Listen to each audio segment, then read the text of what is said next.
We're going to start building the level 2 rocket kit. I'm going to start with step 1, and that is to take our engine mount tube, and this is the 54 millimeter diameter, and then we need our centering rings, and there's 2 rings. One of them has 1 hole, and the other one has a whole bunch of holes. This is the aft, this is the forward one.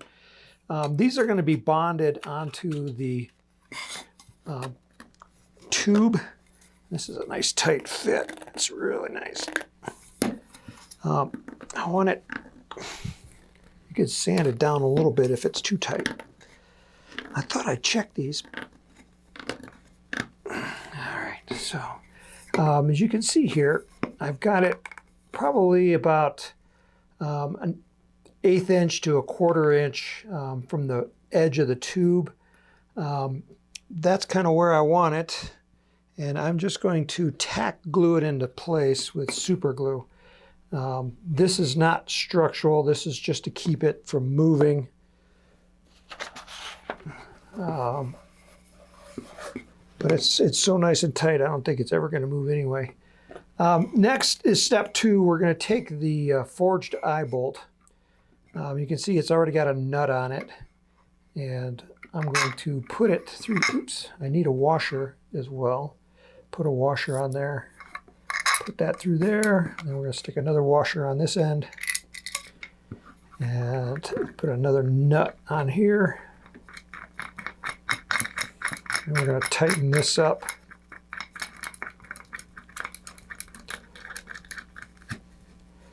And when you do this, try to make sure that this is kind of like parallel with the edge of the ring.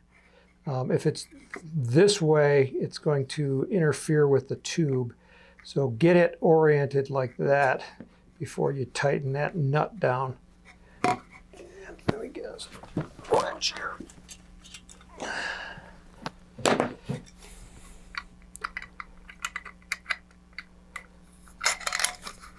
I want that nice and tight.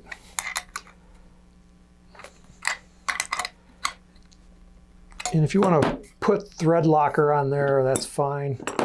I'll just put a tab of super glue on there, which is similar, and we'll just let that harden up. There's also going to be epoxy that's smeared around everywhere up here. So there's going to get epoxy on that to even further lock it in place.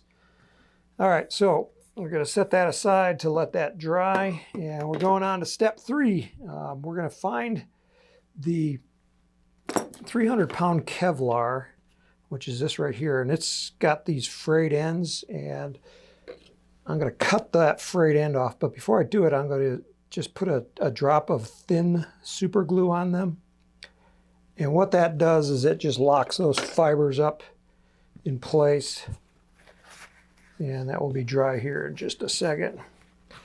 All right, so now we still have that frayed end, but then when I take my knife, I can just cut that off. You can see now it's nice and stiff. Do that with both ends. All right, so now take the other centering ring, and before I put it on, I want to see how it fits. This one's tight as well, so I think I'm going to sand it just a little bit.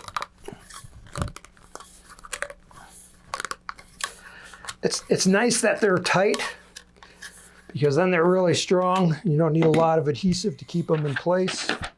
But when they're so tight, they're hard to move around. So I'm just going to take some sandpaper and just sand around the inside. I had some sandpaper here. There it is.